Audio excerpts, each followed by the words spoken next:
Le DAF Fresh Morning, c'est 104.5 tonnes de bonne humeur. Tous les matins sur Urban FM. La meilleure radio de la capitale. La meilleure radio de la capitale. Urban FM, la station urbaine, on est avec Jean-Paul. Jean-Paul, bonjour. Bonjour Dafresh. Comment tu vas ce matin? Ça va super bien. Le Real a encore gagné.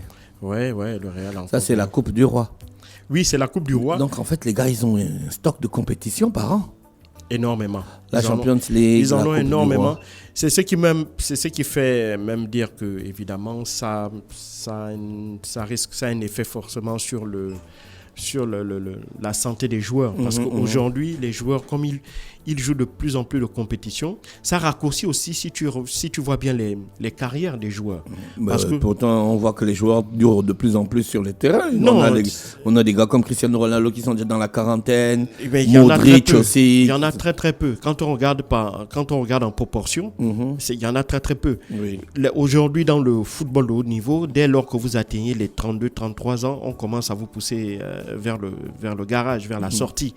Donc, vous voyez par exemple des joueurs comme Kevin De Bruyne, qui a à peine 33-34 ans, il est carrément au banc. Mais il commence aussi tôt. Et lorsqu'il joue, voilà, et quand il joue, on sent véritablement qu'il est à la peine. Donc, c'est véritablement ça aussi. Donc, il y a ce problème-là. Il y a aussi, donc, comme je disais, le fait qu'on multiplie les compétitions, ça fait que ils commencent tôt. Parce qu'ils ont la Liga, la Champions League, la Coupe du Roi. Oui. Et la Super Coupe. Non, ça c'est rien que les compétitions clubs. Vous avez la Super Coupe d'Europe, vous avez la Coupe du Monde des clubs. La Coupe du Monde des clubs. Voilà. Mais là, ça, il faut être qualifié. Ça, c'est pas pour tout le monde. Non, mais des clubs comme le Real Madrid, ça c'est leurs objectifs chaque année.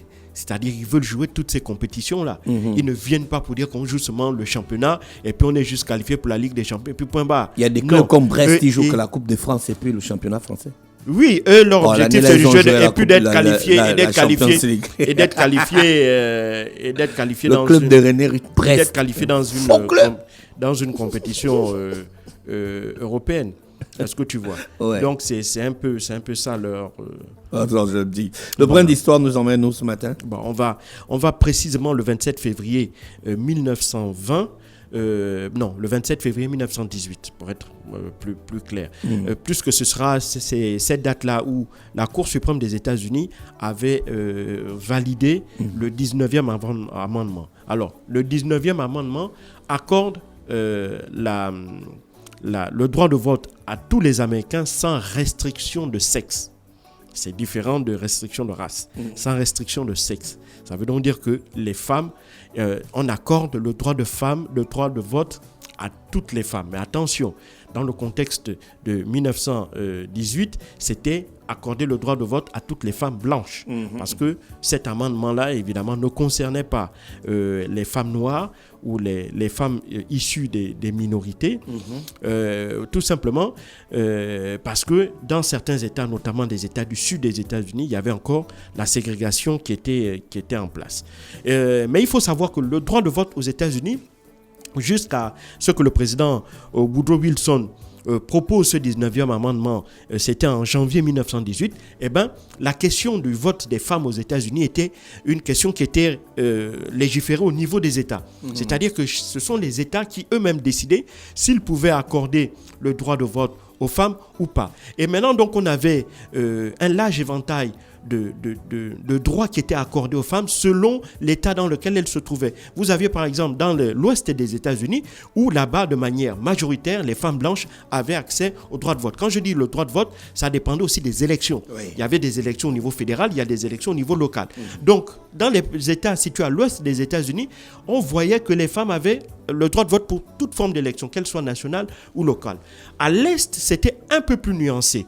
C'est-à-dire que les femmes avaient le droit de vote, mais seulement pour certaines élections. Elles n'avaient par exemple pas le droit de voter pour des élections à caractère fédéral. Elles ne peuvent pas voter pour le président des États-Unis, elles ne peuvent pas voter pour les sénateurs. Donc ces questions-là, qui étaient plutôt du côté Est, considérées comme étant des questions qui concernait plutôt les hommes, parce qu'on considère que les hommes avaient plus la maturité, plus l'intelligence de pouvoir saisir les enjeux liés à un scrutin fédéral, et donc de ce point de vue, ils étaient donc les mieux placés pour pouvoir voter.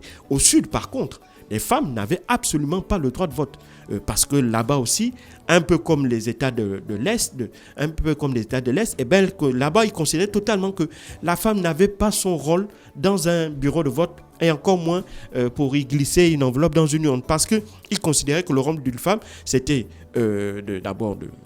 c'était à la cuisine, c'était la d'être place de la femme, c'était et à la puis cuisine. elle était là pour assurer, si tu veux, la pérennité de l'espèce. Donc elle était là pour faire des enfants. Et donc aux États-Unis du Sud, il va y avoir, là-bas, il n'y aura absolument pas de droit de vote qui va être accordé aux femmes.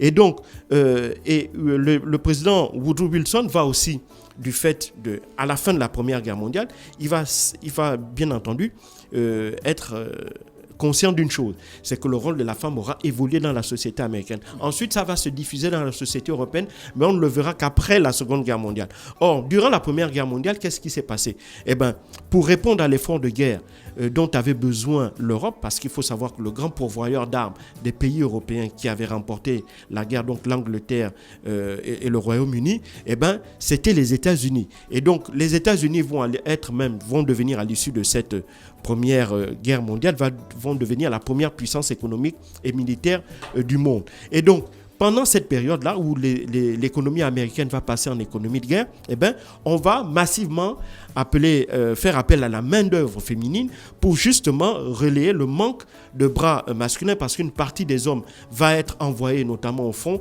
pour aller se battre en Europe et se battre contre évidemment les ennemis des alliés américains, donc notamment l'Allemagne. Et donc, pendant cette période-là, les femmes, en intégrant le monde industriel, en devenant des ouvrières parfois très qualifiées, parce qu'elles vont travailler dans des industries très pointues comme celui de l'armement, comme celle de l'armement, et là-bas, elles vont faire valoir, elles vont prouver aux hommes qu'elles avaient des aptitudes qui étaient, dans certains domaines, au même niveau que celles des hommes. Et donc, à partir de là, le fait que ces femmes-là vont faire preuve de ces capacités-là, notamment dans le monde ouvrier, dans l'industrie, va changer quelque peu le regard notamment des politiques qui vont considérer que effectivement le rôle qu'on leur a signé n'était pas suffisant, n'était plus le bon, et qu'il fallait bien entendu élargir leurs droits pour aussi continuer à les maintenir dans le monde de l'industrie, parce qu'il était clair que si on continue à restreindre leurs droits,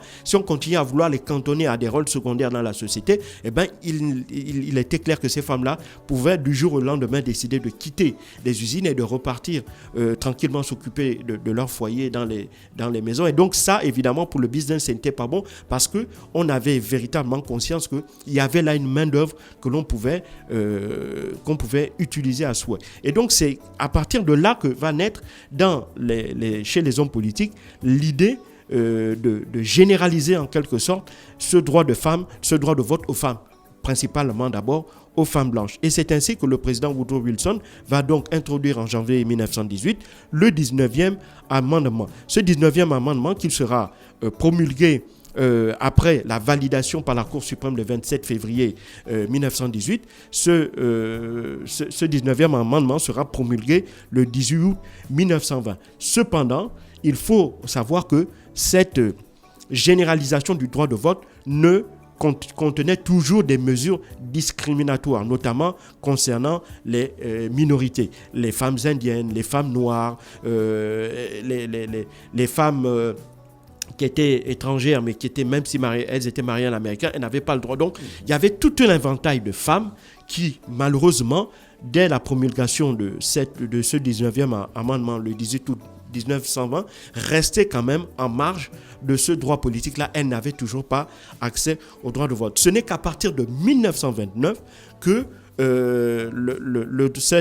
cette loi-là va commencer d'abord à être appliquée sur l'ensemble des États pour deux raisons. La première raison, c'est que pour que une loi fédérale entre en vigueur sur l'ensemble des 50 États américains, il faut que l'ensemble des parlements des 50 États aient validé cet amendement-là. Et donc, entre la promulgation le 18 août 1920, le 50e État qui va ratifier ce 19e amendement, c'est l'État du Tennessee en 1929. Et donc, ce n'est qu'à partir de là que, évidemment, cette loi va entrer en vigueur. Mais ça aussi, ça va être le déclencheur qui va permettre, au fur et à mesure que, évidemment, le temps va s'écouler, entre 1929 et 1965, notamment dans le cadre de la lutte pour les droits civiques, qui concernait non seulement le droit de vote pour les Noirs, mais il faut aussi savoir que beaucoup de femmes blanches sont entrées, notamment celles qui étaient dans des États du Sud, parce qu'il y avait encore des États au Sud qui restreignaient énormément le droit de vote aux femmes, et ça on ne le dit pas assez. Les minorités,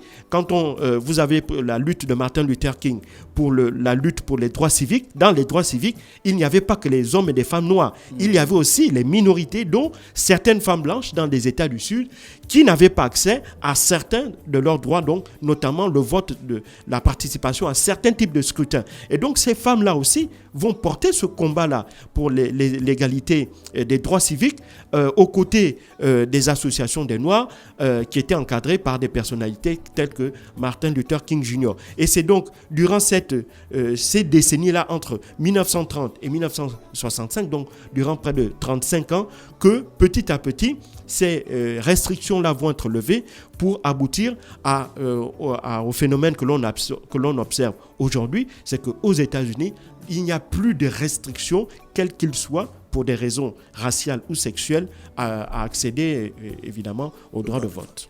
Merci Jean-Paul pour le brin d'histoire ce matin sur les 104.5 la station urbaine. Le DAF Fresh Morning, c'est 104.5 tonnes de bonne humeur. Tous les matins sur Urban FM. La meilleure radio de la capitale. La meilleure radio de la capitale.